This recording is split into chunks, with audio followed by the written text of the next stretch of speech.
Yes. Oh, yep. People are coming in. Hello, hello, hello. Welcome, everyone. We're going to have an awesome webinar today. I'm going to just give it some time. We're going to wait a couple minutes while everybody comes in, watching the numbers here. This is Thursday. Happy Thursday. Let's go. Okay. Yeah, it's going to be really exciting. It's a lot of exciting news in the world of TCPA and DNC and all this stuff. So really excited about this webinar today. So let me give it a couple more minutes and then we're going to get into the content. Hello, everyone. I assume you all can hear me. People like to say on webinars. Mic check 1, 2.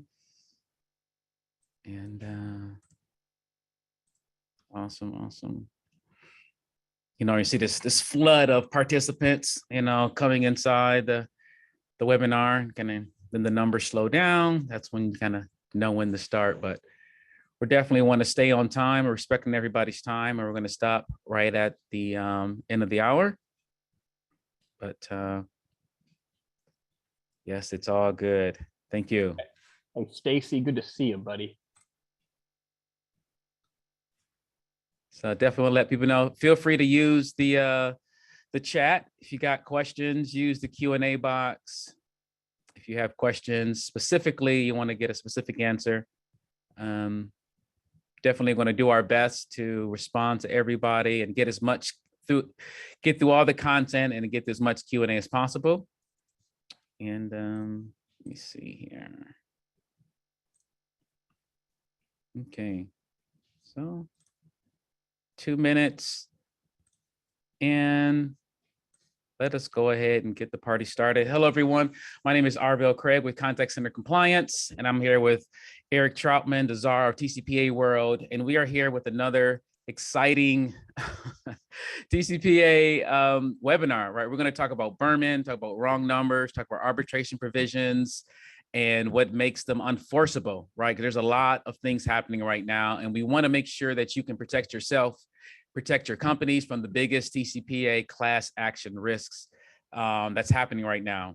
And so again, we've got a lot of slides, we got a lot of information. There's a lot of new stuff that Eric's going to talk about. So we want to make sure that you pay attention, that you have your focus here for the next 55 minutes. Take notes, ask questions, and follow up with us afterward if you have any more questions or you want to get some more specific answers to the questions that you have.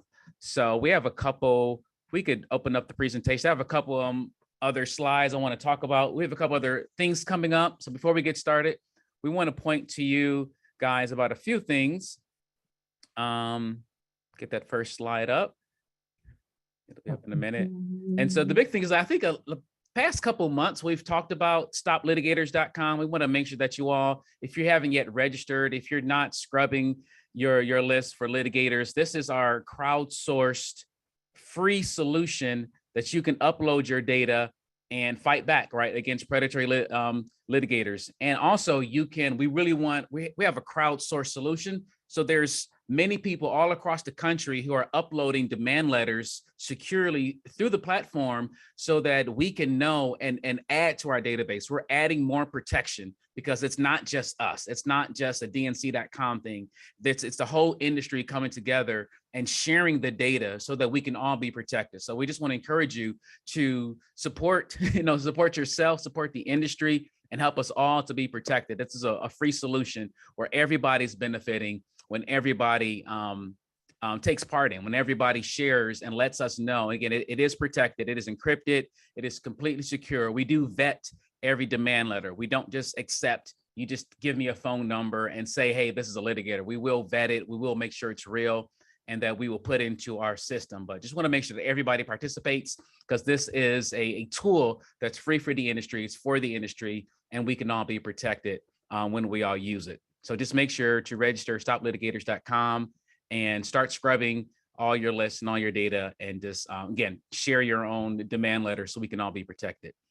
And another thing, next slide, and that is we do have a big event. So again, if you can't get all your questions answered now, make sure you attend the TCPA Compliance Summit in California. As you can see there, it'll be at the Hyatt Regency, Huntington Beach, July 18th and 19th, 2 full days of all about TCPA compliance. We have many different speakers that's going to be there, many experts, really the best of the best who are in the country who are going to share with you all.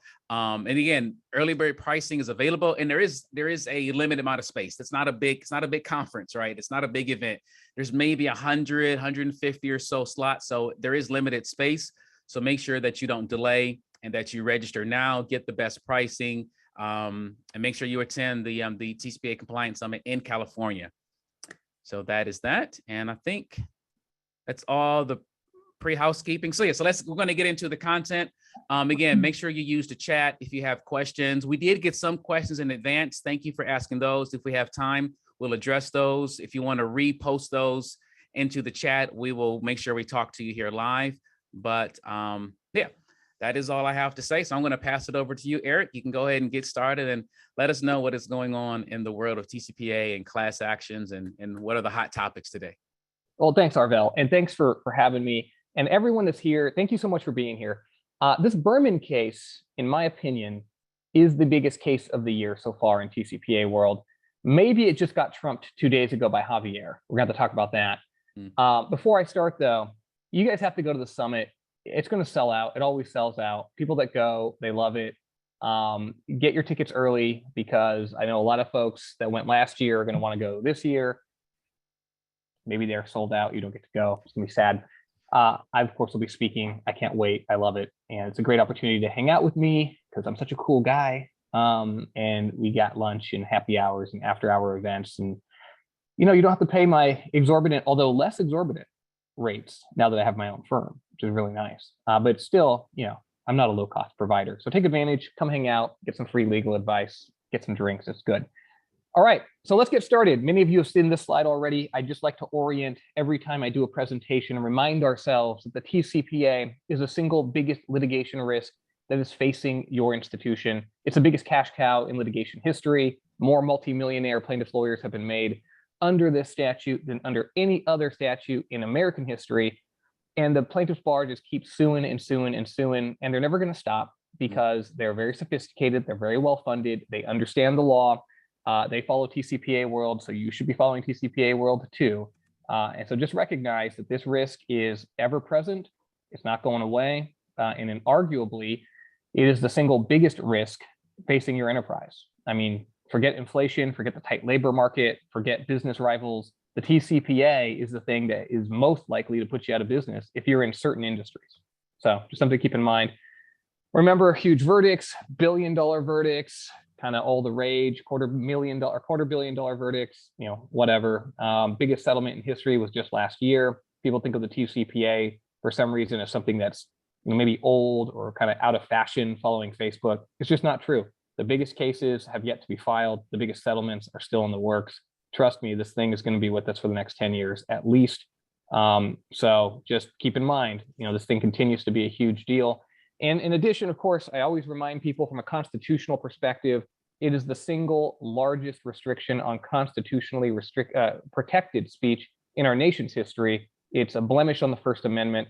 It's a matter of time before it goes away. It will be, of course, fixed by Congress. But in my opinion, the TCPA has always been, and its current iteration will always be, unconstitutional. We'll continue to make those great arguments for you folks to protect, obviously, your right to free speech. But I throw that in there just to remind everyone that this is more, it's bigger than, like, I want to make some telemarketing calls. The TCPA really is a threat to our freedom. And in my opinion, it really does need to be struck down. I'm going to continue to work to make that happen. But for today, it's neither really here nor there. All right, so let's get to what we're here to talk about. All right, this is the important stuff. We know that the TCPA is a horrible threat to your institution. We just went through that. We know that there are massive class actions that are available under this statute. $500 per call going back 4 years. And we know that that can add up to hundreds of millions, billions, tens of billions of dollars in potential exposure, depending on the size of your institution. In other words, this thing threatens to shut you down. Now, a very effective tool, I've got the little tools here, a very effective tool that many people use to avoid class litigation is the arbitration provision. Now, hopefully everyone listening knows what an arbitration provision is, but in case you don't, I'm going to tell you about it real quick, okay? Arbitration is a non-public private proceeding that takes place outside of court, where essentially two people agree by contract that they're just going to agree that if they have a dispute, we're not going to go to court. We're going to go to see, Bob, the former lawyer over at, AAA or JAMS, these big arbitration institutions that have people available. Maybe I'll be an arbitrator one day. Maybe you can go see the czar. And I or your arbitrator will decide based upon whatever rules you set, right? Doesn't have to be the rules of evidence. It can be whatever rules you agree to in a contract. We'll decide the dispute between you and we'll issue a ruling that will be binding. Will have the same force and effect as a court ruling, but it will be binding on just the parties, and it won't be public. Now, you might think to yourself, well, that's fine.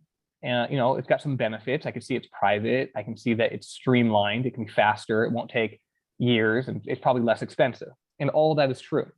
But the real reason that people like arbitration is that in an arbitration agreement, you can say no class actions allowed. Isn't that exciting? Interesting. So if you get a consumer to agree to your arbitration proceeding, it's not like they waive their rights. They still get to sue you. They just get to sue you in an arbitration, not in court, and they can't sue you in a class action. This, believe it or not, is judicially favored. In California and at the federal level and in most states, there is a statute that says, courts, we like arbitration. Judges, you like arbitration because the courts are very busy. The courts are very expensive. The cumbersome machinery of the discovery process is not very efficient. If you take your dispute to arbitration, you're likely to get a resolution much faster, right? But of course, again, as a defendant, what you're thinking to yourself is, and no class actions allowed. So many folks, right, will have arbitration provisions in your consumer agreements with your customers and on websites. So when people sign on to a website and they click a button, right, they're accepting terms and conditions, privacy policy, they're giving you consent, and they're also agreeing to arbitration, i.e. waiving the class. Critically important tool because otherwise we'd see even more class actions than we do in TCPA world. Now, there are three big problems when it comes to enforcing arbitration provisions.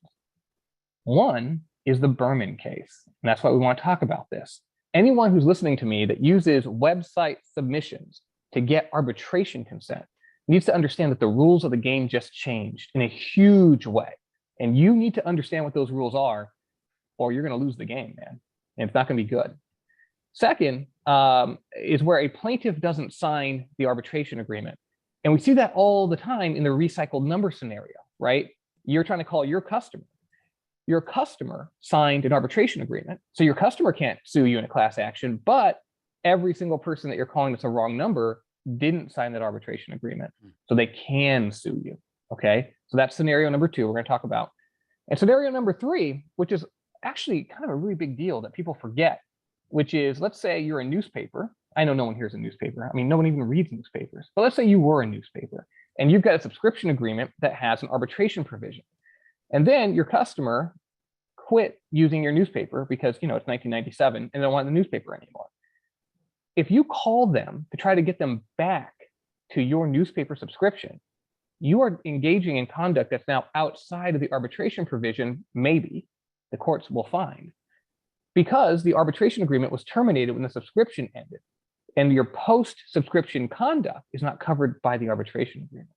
So that's something to keep in mind. We're going to talk about that as well. Another big risk, okay? So three big risks.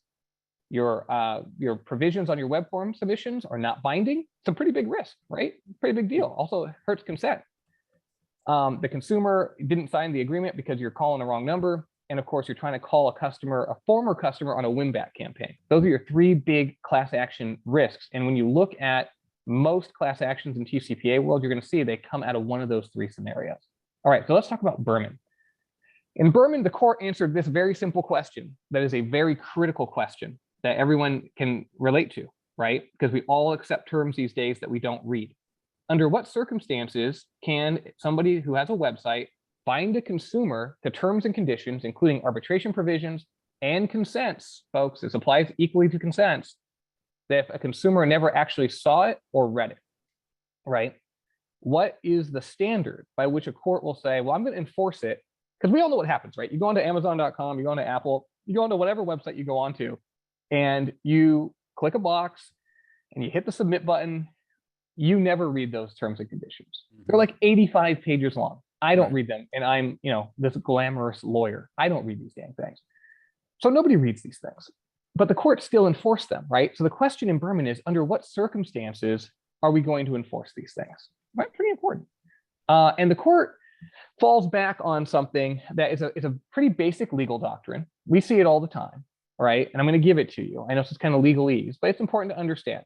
So there's two extreme different types of disclosures, although most disclosures fall in between, right? The courts will look at two different kinds of disclosures. One is a click wrap agreement. The most obvious form of a click wrap agreement is you've got a box that says, I accept terms, right? The box is unchecked. The consumer checks the box and then clicks something that says, I accept and accept terms, right?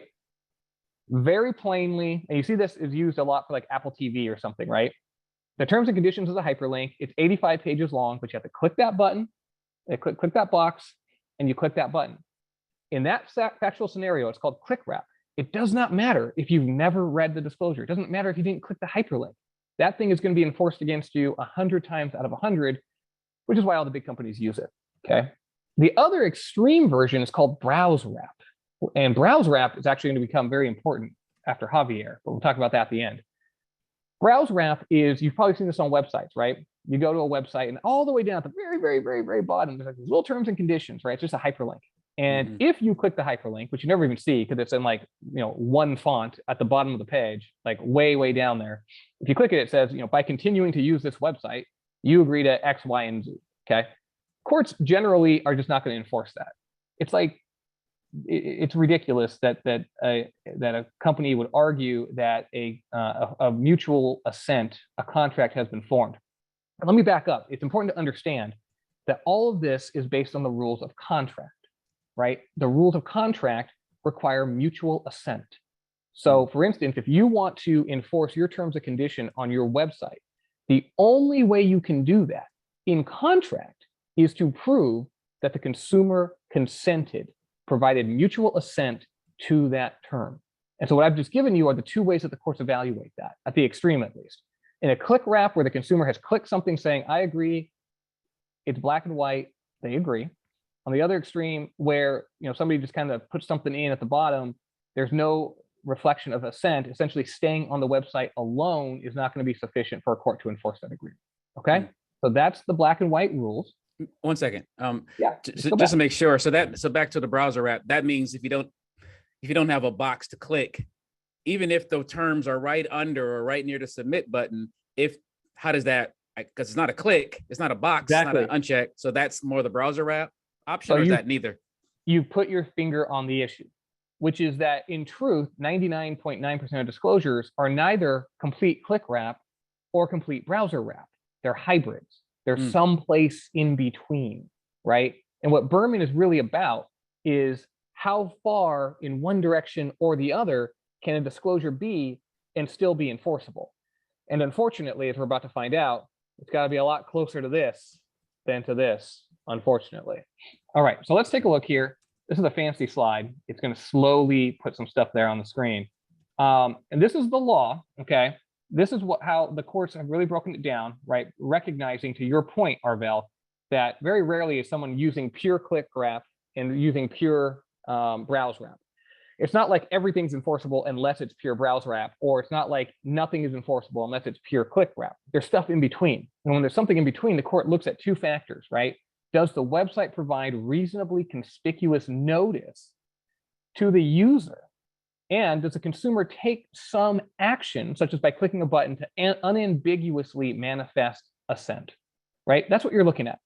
One, how reasonably conspicuous was the notice? And two, what did the consumer have to do that really shows you as a website user, as the court, that yeah, they accepted these terms, right? So for instance, again, merely staying on the website, that's not going to be enough, right? If the terms are really, really small, that's not going to be enough. All right, so let's take a look here at this flow. This is the website that is at issue in Berman. Just take a look at this, okay? Just look at, you see that this is correct. You can see the terms and conditions above it. Okay. Just think to yourselves, right? If you're looking at this, is this something that's going to meet that standard? Is this reasonably conspicuous notice? And by clicking on that button, is that going to show a set, right? So this is one, there's two. I'm going to show you a second one. I'm not going to give you the answer yet. Just want you to look at it. Here's the second one. Okay. You see this slide here. You see the continue button. All right. Take a look at it. Okay. Think to yourself, should this be binding or should this not be binding? All right. Okay. All right. So I'm going to tell you now, the answer is the court found this is not binding. And there's three big reasons why it's not binding. And we're going to go through them one by one. Here's the first reason. The font is too small. Okay. Notice the font is black against a white background. I think a reasonable user is going to see that there's plainly a disclosure there. It's close in proximity to the button, right? Nonetheless, the court says that there are distracting elements here, that the website designer, who has complete control over what the user's experience is intentionally drawing the consumer's eyes away from the disclosure by using, poppy colors in the I agree and this is correct button. The I agree, right, is not checked. And so the consumer might think that they're not accepting anything if that button isn't checked. And notice the 93930, right? And it's saying this is correct. It's as if the consumer is being led away from seeing the disclosure to think all that they're doing is confirming the accuracy of the zip code, right? And that's going to be important on the last piece as well. So keep this in mind. The font was too small and there's too many distracting elements, right? Same thing here, right? We've got font that's too small. Look how small the font is. And we've got distracting elements like this fancy Target card up here that I guess the court thinks consumers are going to be distracted because they're going to be looking at that card. It's a tasty card. They want that, right? And they're not going to be paying attention to the fine print. Now, here's what the court actually says, right? And you should read this language. It's an amazing thing that the court has said, and it's really important. The text disclosing the existence of the terms and conditions on these websites is the antithesis of conspicuous, right? Not just, it came close, but it failed. It is the antithesis, folks, the opposite of conspicuous. It is printed in a, quote, tiny gray font, considerably smaller than the font used in the surrounding website elements, and indeed in a font so small that it is barely legible to the naked eye. The comparatively larger font used in all the surrounding text naturally directs the user's attention everywhere else. See this? And the textual notice is further de-emphasized by the overall design of the website, in which other visual elements draw the user's attention away from the barely readable critical text. Okay, so again, the court is saying they designed this website intentionally, in essence, to prevent people from looking at the fine print. But you know what? Isn't fine print supposed to be fine? Isn't that the whole concept? Since when does the fine print have to be the same size as the non-fine print? But here we go. Let's look at the last sentence here. I think it's pretty important. Far from meeting the requirements of a web page, you must take steps to capture the user's attention and secure her assent. The design and content of these web pages draw the user's attention away from the most important part of the page. Okay. From the court's perspective, hear that.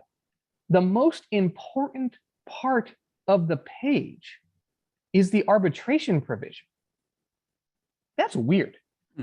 I mean, I take issue with that. I think any expert on marketing and advertising law would say the most important part of the page, Your Honor, respectfully, Ninth Circuit Court of Appeal, is not the arbitration provision. It's the call to action. It's the, what the consumer is supposed to be getting and what the offering is on the website. Since when does an advertiser have to lead with, by using our website, you are waiving arbitration? But that seems to be what the court is suggesting, which is why I wanted to bring this up to you. Understand, right? I guess I should just say this directly. I didn't put a slide on this. Express written consent has to be more than reasonably conspicuous. It has to be conspicuous, right? The FTC's rules and the FCC's rules require that. So if the disclosure doesn't meet the conspicuousness standards for arbitration, it's definitely not going to be enforceable express written consent. So everything I'm saying right now about arbitration, those of you that use web form submissions to capture express consent, or those of you that buy leads from people that use web form submissions to capture consent, you have to understand Berman. You have to make sure that every single form and flow where consent is being captured is complying with Berman. Okay, and I've just given you one of 3 takeaways. Let's go to the second one. Take a look at this. Hyperlinks. You see these hyperlinks, these underline the terms and conditions. They're not blue. Strange, right? Why should that even matter? Look at this, not blue. Court, that basis alone refused to enforce the disclosure. The web designer must do more than simply underscore the text. It has to be set apart, quote, set apart, right? That is the law, folks, that the court is applying here. A hyperlink has to be set apart from the other text, and the customary design element denoting the existence of a hyperlink is to use a contrasting font color, typically blue. You have to have your hyperlinks in at least in a different color than your regular text, and preferably blue. Who knew? Well, now we know. Yeah, that's what I'm saying. This is huge, right? Anyone that's using a website right now that has a hyperlink that isn't at least in a contrasting color, preferably blue, you are in harm's way. As dumb as that sounds, the Ninth Circuit Court of Appeal, an appellate court, it's not a lower court. This is an appellate court. A panel of 3 prestigious judges has said, if your hyperlinks aren't blue, we're not going to enforce your disclosure. That's breaking news. Like, you should know this. Like, this is something that people need to be aware of, which is why I wanted to have this webinar. And thank you so much, Arvel, for making this happen. Oh, it's good. All right. Last thing, most important thing of all, the button. The button. This is correct, continue. This is correct, continue does not, in the court's view, tell the consumer that by clicking this button, they're doing something of legal significance. And again, this goes back to the contract rules. And you have to understand, in order for a contract to be enforceable, you have to sign your name on something, right? You have to do something that you know has significance. It is a legally operative act. When you do this thing, you are now bound by it. A online disclosure form is no different. The consumer has to understand that by clicking that button, they are doing something that has a legal significance. They will now be bound by an agreement, bound by consent, bound by arbitration. And the court says, this button just says continue. It does not speak to finality at all. It does not speak to assent. It does not speak to the formation of a legally binding agreement. It just says this is correct, continue. From the court's perspective, essentially, like I told you earlier, all this consumer is doing is validating that the zip code's accurate. Sure, you've got this little tiny font up atop that says, I understand and agree, blah, blah, blah, blah, blah, blah. But the fact is, the button does not call the consumer's attention to that fact. Let's look at the second one. Same thing, right? The button just says continue. It doesn't say continue and accept terms. There's no asterisk, right? It's just continue. Now, this is a huge deal because, again, all of you out there that are buying leads, capturing leads, using web form submissions, even for your own customers, forget leads, for your own customers, right? You're all gonna have websites. There's gonna be buttons that say next, that say continue, that say submit, right? You need to understand that those buttons in isolation are no longer sufficient following Berman to get you that consent, to get you that binding agreement that you need, especially the word continue or the word next. Berman says that is a no-go. Like, I mean, that is now the law in the Ninth Circuit Court of Appeal. A user's click of a button can be construed as an unambiguous, manifestation of assent only if the user is explicitly advised that the act of clicking will constitute assent to the terms of an agreement. The notice must explicitly notify the user of the legal significance of the action she has taken. The notice here did not do so. Both websites stated, I understand and agree to the terms and conditions, but did not indicate to what the user would be to assent. Here we go at the bottom. The most important thing, likewise, the text of the button itself gave no indication that would bind plaintiffs to a set of terms and conditions. To me, the number one takeaway, and I'll just go ahead and give them to you, right? The number one takeaway is number 3, okay? Your button has to say something, do something, inform that consumer that something legally significant, something final and binding is about to take place. Now, I had Anthony Peronic, the wolf of TCPA world, was on my podcast, the Deserve to Win podcast, which is going to launch next week. We recorded on Tuesday. He was on, and I asked him, because I want to know his take. I was like, Peronic, Mr. Wolf, if there's an asterisk on that button, is that enough?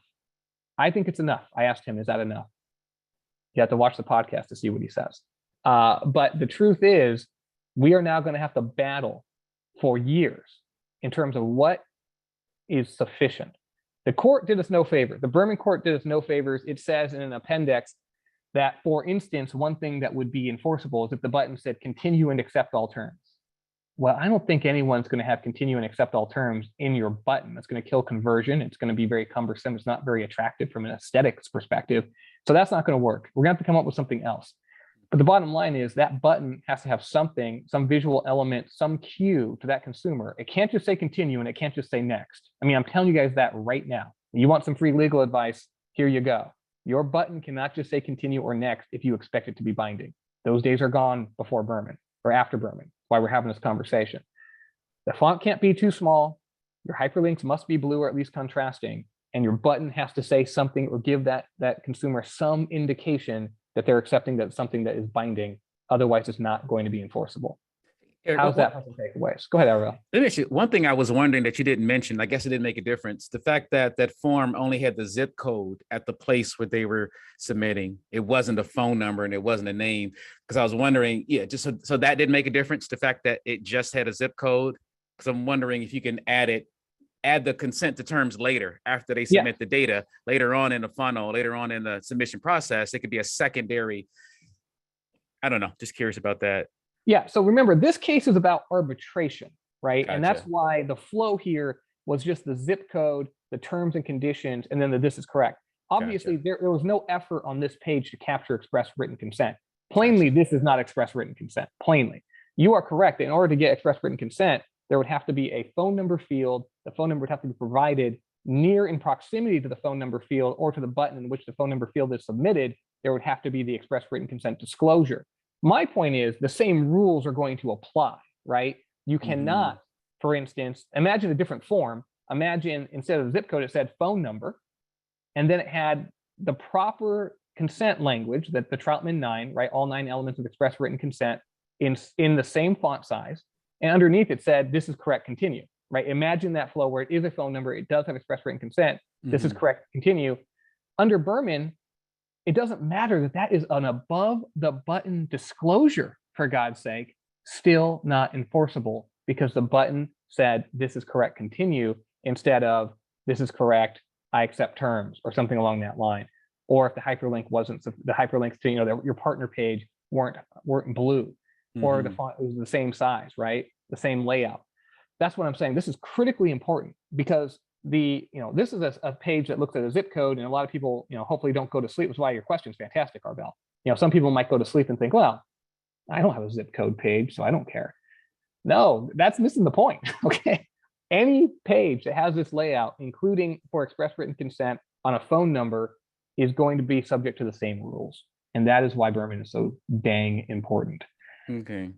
So ideally, because this is more strict than a consent requirements, the best practice would be to default towards the most strictest. No, Arbel, the consent rules are more strict. This is a statute, or excuse me, a ruling interpreting a lower level of conspicuousness than is required for express written consent. If your disclosure doesn't meet Berman, it absolutely is not enforceable under the higher conspicuousness requirements of the FCC. Okay. Okay. Berman is the floor. It is not the ceiling. You must comply with Berman. And if you are getting express written consent, you should think about ways to go higher than Berman. And again, there's no standards here, right? This is what is so frustrating, is that if you are trying to capture consent on your own website, if you're trying to buy or sell a lead, if you're trying to capture arbitration provisions, there are no set standards. No one knows what the law really is other than the two, right? Click wrap, browse wrap. Click wrap, good. Browse wrap, bad. We know that. We know that disclosure has to be reasonably conspicuous. We don't know if that means it has to be 12-point font in black against a white background in a black box that's offset on top of the disclosure. Like, we don't know what those rules are, which is why I've been calling for granular specific standards, and why I'm thinking about starting this trade organization that I've been talking about, responsible entities against consumer harassment, because I think what the courts are saying, what the courts are driving everyone in industry to, is a place where the consumer can't whine anymore that they didn't know, right? So, I mean, part of me says, well, let's just give them a cigarette warning label on every time you have a submission button that says, hey, you're gonna get calls, right? I mean, why hide the ball at this point? People will go numb to it and conversion will, be back to its normal place within 10 minutes. And that way the courts can no longer say the consumer wasn't advised. But so long as people, I think, and it comes out of competition, right? People are competing with each other for leads. They're competing with each other to try to get the consumers to convert, right? There's competition in the market, and unfortunately, the competition in the market is driving, it's a race to the bottom. It's driving to try to trick consumers or be less transparent to try to get more consumer interaction. But when that's happening, again, without standards, everyone is in harm's way. Everyone in the funnel, from the person that has generated the lead all the way up to the person that ultimately buys the lead, or of course, if this is first party, the person who owns the website and then makes the call. Without standards, everybody is at risk. So, I'm a big fan of a trade organization. I'd like to see standards get set. But hey, that's not what we're talking about. So let's move on. Okay. Well, one last thing, because we got three Yeah. people wanting the same question, Okay, which go ahead. just make sure on the, says, what if the disclaimer right below the button starts with the words by clicking Yep. the button text, whatever the text is, you agree to the terms, I think that is important, but I think after Berman, I don't think it carries the day anymore. Now, don't get me wrong. If I'm your lawyer, I'm going to defend you. I'm going to tell the court, hey, look, it's clear there's a manifestation of assent. The consumer was advised, because again, it is important to keep in mind. It's an important point. This disclosure you look there, it says, I understand and agree. It doesn't say by clicking this is correct, I understand and agree, right? So that is a distinguishing point, and it is something that you can give a judge to hang their hat on, okay? But the overall arc of this, remember, is assuring that consumer knows what's happening and that they're giving you a clear and unambiguous manifestation of consent. And I don't think the Ninth Circuit panel was joking when they said the button needs to do it. To me, that is, again, you raised it's a very good point. It's an important point. And again, as your lawyer, I would defend you on that point. But realistically, especially when it comes to consent, right? So that might be a great example of the difference between the standards for reasonable conspicuousness and conspicuousness, right? Remember, the FCC says you have to have this thing separately set out, separately signed, right? That might be a place where the button plainly has to have the language, whereas in arbitration, maybe you get away with the button not having the language, but the disclosure having the language. And of course, you said below the button, which is technically fine, right? You have a nice, elegant disclosure where the disclosure is below the button, right? No court has ever said below the button alone by itself with no other problems is insufficient. You can have a nice, elegant, you can imagine, like, this is a very noisy page. I'm not saying I agree with the court, but look, you've got this tide thing, you got these bounty things, you got these little circles down there. This is kind of a clunky page, right? You can imagine a nice, elegant page where it's like there's nothing else on the screen. It's just, you and the disclosure dancing alone. I mean, you can imagine a page where the disclosure is below the button and it's still going to be enforceable. And that's what I'm saying. It's all in the eye of the beholder, right? It's so frustrating that you can use your imagination and you can think of, 63 different, on a spectrum, 63 different disclosures, and some would definitely be and some aren't, and where exactly the line is everyone in the eye of the beholder. And that can't be right. Like the law requires, in my opinion, the law should require some form of clarity. People should know what the standard is. They shouldn't have to guess, right? Anyway, okay. I hate to be a broken record. What else you got, Arvell? Anything else? No, it's good. No, nothing too. There was one legal thing on the arbitration. If you can, any risks of mass arbitration if you adopt arbitration? As long as your arbitration provision says arbitration shall be on an individual basis only and class actions are prohibited, and you hereby waive your right to pursue a class action, any competently drafted arbitration provision, you should not have to worry about that. I have seen 152,000 iterations of arbitration provisions in my career. Every single one of them includes some form of class action waiver. So if you happen to end up with one that doesn't waive class arbitration, well, that would be bad, and you should fire that lawyer. Hopefully it wasn't me. Okay. Yeah. Okay, so let's move on to risk number 2. Okay, that was all Berman, and that, frankly, that's what I really wanted to talk to you about. Yeah. But we'll put it in a broader context now and talk about some other risks, right? Wrong number calling, calls to recycled numbers. Now, this was huge. See, back on oh, I'm sorry. Actually, I got ahead of myself. One last slide on Berman. The plaintiffs' bar is all over this, guys. Right? They just filed here on May 13th a big class action against Quinn Street, basically saying every single submission on all of its forms failed to get express written consent because of Berman, right? Mm. This is exactly the sort of thing I'm talking about. Mm. And the real problem is, sure, the lead supplier is in trouble, but the lead buyers, right? Berman is like, all of us have nuclear weapons set to go off now in our portfolio. We don't know who it is or when it is, because again, there's no real standards. Obviously, if you bought leads from that same website, the Fluent property, if you bought leads from that exact website, woo, right? That's a problem. But even if you didn't buy leads from that exact website, but you bought leads from a similar form or flow, that's an issue, right? So today, right now, obviously, if you're listening to me and you buy leads, right? Or if you have websites where you're capturing consumer information, where you want to capture consent or arbitration, obviously, as soon as this webinar ends, you don't leave early because you want to hear what I'm going to say. But as soon as this ends, you need to take proactive steps to look at your properties, look at your partners, figure out, oh my God, does this meet the Berman standard or not? If it doesn't, you need to make changes right away. And I know a lot of my clients are already here, and you've already heard me tell you, like, changes might be necessary, right? Mm-hmm. Now, if you are buying leads, right, you can only do that going forward. You can't fix what's already happened in the past, right? What's that old saying? Even gods lack the power to change the past. Like, there's nothing you can do to go back in history and change what's already been done, but you might want to take stock of it, right? You might want to start looking at your inventory and think, okay, do I need to notify the board, right? Like, because this could be a serious issue. And again, the plaintiffs' bar is all over this. I predict we're going to see dozens and dozens of class actions here the next 6 months coming out of this. Although I'll tell you, the Javier case might lead to a different rush to the courthouse. People might overlook this and move into that. We'll talk about that here at the end. Okay, so let's move to the second thing now, which is plaintiffs that don't sign the agreements, right? Wrong number class actions. Hopefully all of you know that before Berman, and maybe even after Berman, the biggest risk from a TCPA perspective is wrong number calling, right?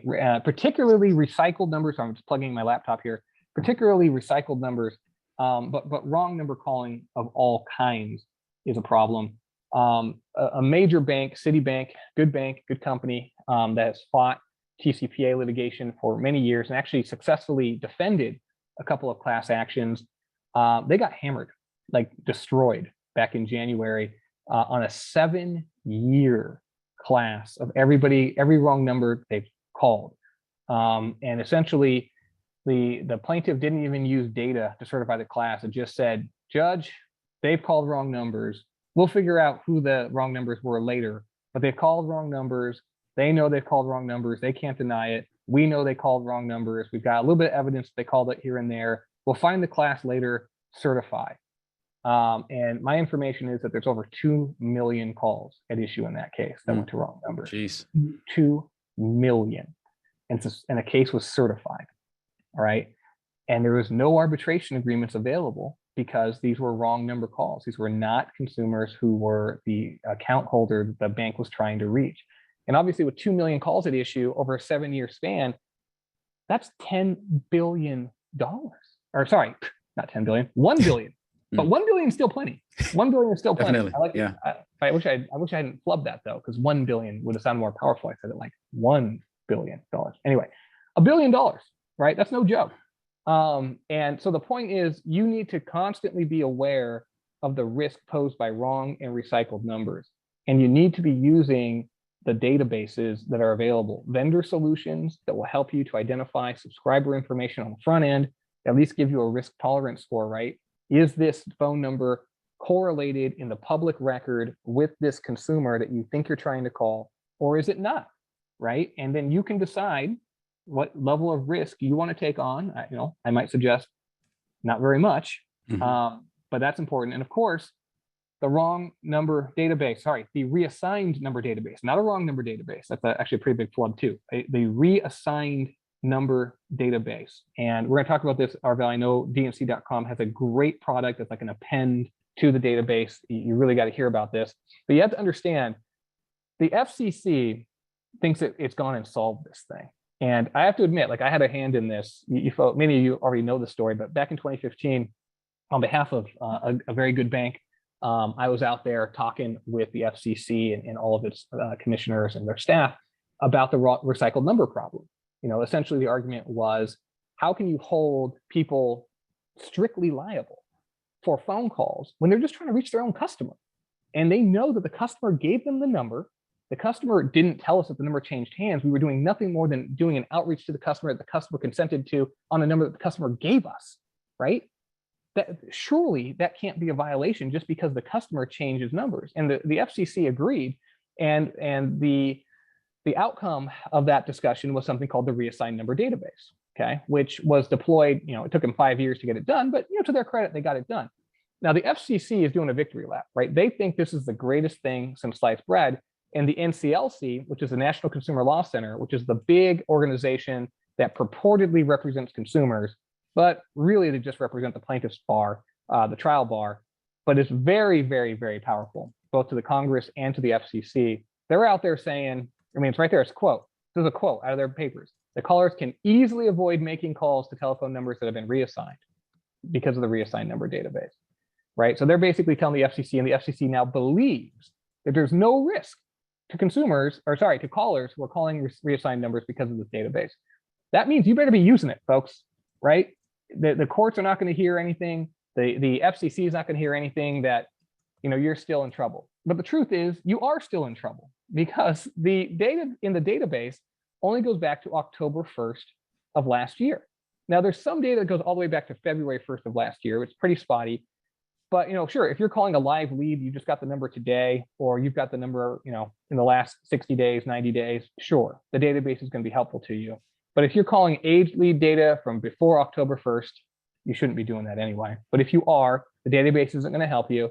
If you're a servicing portfolio, if you're a debt collector, and you're calling a number that you obtained or that your creditor obtained before October 1st of last year, database isn't going to help you, right? There's no data before that period of time. Now, for some of you, you might think, okay, what even is the reassigned number database? Let me explain it real quick.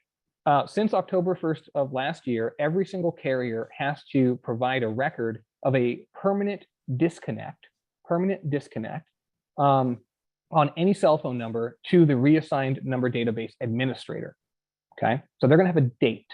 If you want to call a phone number, right, you have to have two pieces of information in order to use the scrub: the phone number you want to call and the last good date. That is the last time that you talked to the customer on that phone number, or the date the customer gave you that phone number. Okay, you take those two pieces of information, you give it to the administrator, and you get back a yes or a no. A yes in this context is bad. A yes means that the number has been reassigned according to the disconnect data in the administrator's database since the last good date that you provided. Okay, so if you get a yes, that means the number has changed hands and you can't call it. If you get a no, that means that the number has not changed hands. Now, this is all well and good for numbers that you obtained before since October 1st of 2021. But before that date, of course, there's no data. And so rather than a yes or a no, you get a no data, which is not terribly helpful since you don't know what to do with that, right? And unfortunately, the FCC has said you only get a safe harbor where there's actually data. So essentially, the database is useless for a huge number of people. Now, I'm a fan of the database. Okay, please understand.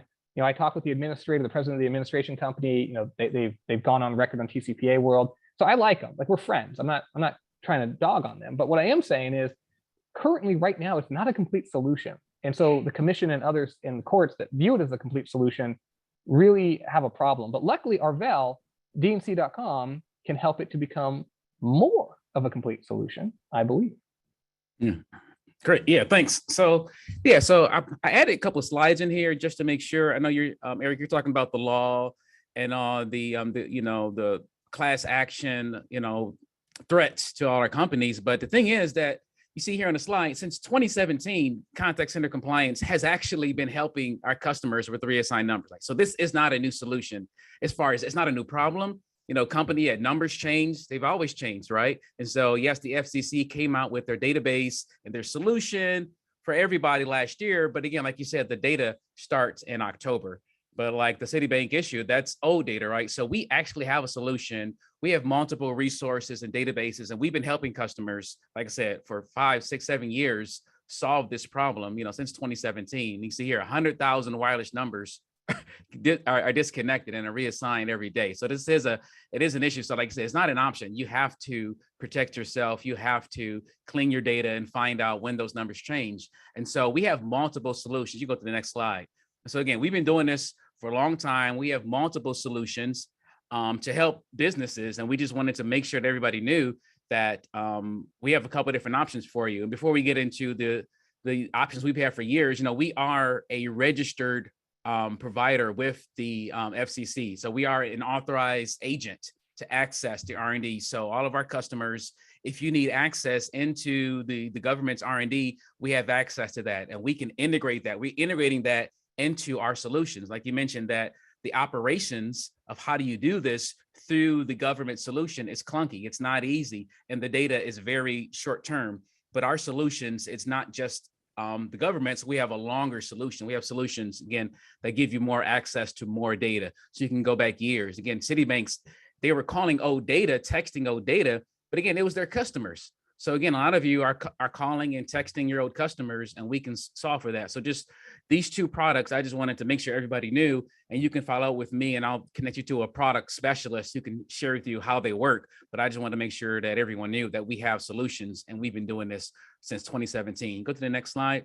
And so our reassigned authority is our premier product that is real time. It's API based. As you can see here, it is our fastest, highest quality solution that can help you to clean it. It works fast. It works a lot faster than the government solution. And for companies that, if speed is important, and we can integrate into whatever CX platform that you're using to make sure that you're scrubbing any potential wrong number before you call them. So we do have a solution. So the reassigned authority is our top tier, highest quality, fastest, most integrated solution that works for companies that really want, the highest quality data, the longest range, the most years, the best data you can find. And go to the next slide. And then our one other solution is the enhanced R&D, which uses the FCC's R&D, but it combines with our older database as well, or our more exhaustive data as well. And so again, like I said, we are an agent for the FCC's database, and we can give you the combined solution as well. If you want to make sure you can get the safe harbor, if you want to make sure you can get that, we have, these are two of the solutions. We have more solutions. So again, just want to make sure people know what we're doing. We're scrubbing your data, whether it's DNC data, whether it's litigators, and even reassigned numbers. There's multiple things in your data, and that's kind of what we specialize in. Whatever data you're doing, whatever calls and leads coming through, we want to make sure it's scrubbed and it's clean, whether it's litigators, whether it's reassigned numbers, whether it's DNC, whatever you need to make sure that you can contact the right person who wants to be called and avoid, any costly, risk of litigation. So just wanted to make sure everybody understands that, and we can chat more later about that. So thanks. Yeah, and I should note, look, I don't endorse any product or service. You guys know that. As a lawyer, and especially as the czar, my word is just too powerful, and I'm not going to lend, my full-throated support to anything. I will say though, this enhanced R&D product, that's pretty cool. If you can get the safe harbor and you get a little bit of additional protection. Again, I'm not endorsing it, but feels like something that people ought to talk to Arvell about. All right, let's move on. Last thing: calls made with arbitration agreement. After the arbitration agreement terminates. Remember, we teed this up at the very beginning of the webinar. It feels like it was 6 days ago, because you learned so much. It's amazing how much I can teach you in a short period of time, right? If you had an agreement, it has terminated, and then you make calls to try to win back that customer, you're not going to be able to enforce that arbitration agreement. Again, here on tcpaworld.com, we see there was a ruling just from May 31st, right? We're always breaking down the news. We're trying to be very, very, very on top of it. Hopefully all of you know, I've got my own firm now, right? So very important that you support me at tcpaworld.com, that you check out the Troutman firm. It's very important, because otherwise, the czar, maybe I'm gonna have to go on unemployment or something. You wouldn't want that. But look, the case that just came down involved a newspaper company. So I used that example earlier, and they had an arbitration agreement in their subscription package. The customers quit the newspaper, because who gets a newspaper anymore? Calls were made, right? Calls were made after that to try to get them back. Hey, don't you want the newspaper again? Remember how great it was to have something soggy on your lap Sunday morning? You missed that smell of ink on your hands, don't you? Really good sales pitch. But the fact is that they got sued for making those phone calls. And the court refused to send that to arbitration. It allowed a class action to proceed because the arbitration provision had terminated. So this is very important. Those of you obviously that want to do win back campaigns, right? You want to get these customers back into the fold. It is important to recognize that, and it's actually confusing for some folks because you still have consent, right? So there's two things to keep in mind with a former customer. One, you have an EBR, right, for 18 months after the last transaction. Now, don't get confused. An EBR is not consent, right? An EBR only allows you to contact somebody manually, truly manually. And we're not doing like a Facebook destroyed click to dial speech right now, but truly manually, human selection or something. Even if the number is on the DNC list, you've got 18 months to contact that customer. That's probably what this newspaper thought they were doing. But that doesn't mean that you have express written consent, right? And these calls are still going to constitute marketing calls. So if you're using regulated technology, you have to have full bore express written consent. Now, if you already had express written consent, the mere fact that the newspaper subscription terminated does not revoke that express written consent. The law is clear that implicit conduct, such as stopping a service subscription, is not sufficient to terminate express written consent where it previously existed. But when it comes to arbitration, terminating that contract is sufficient to end the right to compel arbitration as to the post-termination call. Isn't that easy? This is so easy. No wonder people never get confused about this stuff. That's TCPA world for you folks. How much fun is that? Look, if you have questions about any of this, obviously I can talk to you about it. I do want to just tee up. Look at this slide. How cool is this? The Javier case yesterday. Look, let me start by saying I love you, Active Prospect. I love Active Prospect. I love them. But we're in trouble, folks, because the court just found that using Active Prospect and presumably Jernaya, any third-party witness attestation program to record an interaction on a website for a California consumer constitutes, wait for it, wiretapping. And you have to have consent before you start recording. So in that case, the consumer clicked the button saying, I accept terms, right? They actually accepted the terms. Amongst the terms were that they were going to be recorded on the website, but because the recording started before they clicked the button, the court found that case could proceed under something called the California Invasion of Privacy Act, which is a wiretapping and eavesdropping statute, and wait for it, $5,000 per violation in a private right of action, class actions enabled. This is the worst thing in history, folks. That's why I was talking about Berman was the hugest case of the year until 2 days ago when Javier just came out. I've already talked to 4 plaintiffs' lawyers. They're all gearing up. They're like, we are absolutely going to rush in there. You've got a smaller statute of limitations. There's going to be a ton of cases around this. I'm just whetting your appetite. We're not going to talk about any more than that right now. You just need to be aware of it. I'm going to do some coverage on TCPA World. It's a disaster, but all right, that's all I've got for you today. Okay, one quick question on the arbitration agreement. In the context of a termination of a contract, can you add a sentence within the arbitration that says this arbitration survives termination of the contract? It will survive termination of the contract insofar as obligations and disputes that arose during the scope of the contract will still be compelled to arbitration after the contract. You can argue that that provision is sufficient to also encompass post-termination conduct. I've seen provisions that, for instance, say, you and I agree that any dispute arising at any time from now till the end of the world is covered, even if the termination of this contract occurs. I've never seen that enforced, however. So I'm not saying it won't be enforced. I'm saying it probably won't be enforced. Gotcha. Wow. Okay. Well, thank you, Eric. This was a great thorough presentation, a lot of new things happening, right? So now there's this consent. I see it as the consent rules that we understand, and now there's this arbitration. So there's two sides that we need to make sure and how we're, designing our campaigns. And then like the Berman, I was like, yeah, it's like 2/3 graphics, 2/3 visual, 2/3 how is your design related, not just the language. In the past, I'm always thinking about the language. The Troutman 9 is the language, it's the wording, but now there's just graphical, aesthetic, subjective understanding that we need to, to be clear on. So very good information. You can go to the next slide.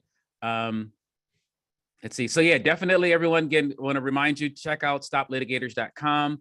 Again, just to make sure you understand, DNC.com, we've been doing litigator scrubbing. We probably invented litigator scrubbing. So when you use stoplitigators.com for free, you get access to our database that we've been building for decades, or at least 10 years or however long. So this is a free service where you kind of get to taste what we're doing. You get to test your data. You get to get X amount of scrubs for free and see what's going on. But it does connect to DNC.com's litigator data. There were some questions earlier about how is this different from whatever. Like, no, this is our full database that you get to like dip your toes into and see if your data is clean or not. And also, so when you add new litigators and you add new phone numbers, you're making this database the freshest, cleanest, or the most accurate data of litigators. So we just want to make sure that that was clear. Next slide. And do want to remind you about the summit. I think the summit's next. Is the summit the next slide? No worries. So again, I want to remind you, definitely if you have not registered, go to dnc.com/events and sign up for the TCPA Compliance Summit, July 18th and 19th. In California, Huntington Beach. Definitely you want to be there. Again, it's a small select group, 150 people. So it's not a big event. Make sure you register before the space runs out. And I think one more. So yeah, so again, if anybody wants to contact me, and I'll connect you to a product specialist. If you have questions about our products, our solutions, I can help you with that. My role is in the consulting area of our compliance solutions. So I will actually work with you if you need help on looking at your compliance policies, your data, your website, your visuals, your vendors. That's kind of my role. But if you want to talk to us about our products and our solutions, whether it's litigator scrubbing, whether it's DNC, federal, state scrubbing, whether it's reassigned numbers and all our database solutions, I will connect you with a product specialist to make sure that you can get all the answers that you have. And again, my information is right there. Again, we really appreciate you all for being here. Eric, thank you again for sharing amazing, valuable information that we all need to know to protect ourselves. So absolutely. Thanks so much for being here, folks. Love to chat with you. We'll see you at the summit. Looking forward to it. And for those of you at Medicarians next week, come see me in Vegas. Bye, everyone. Gotcha. Awesome.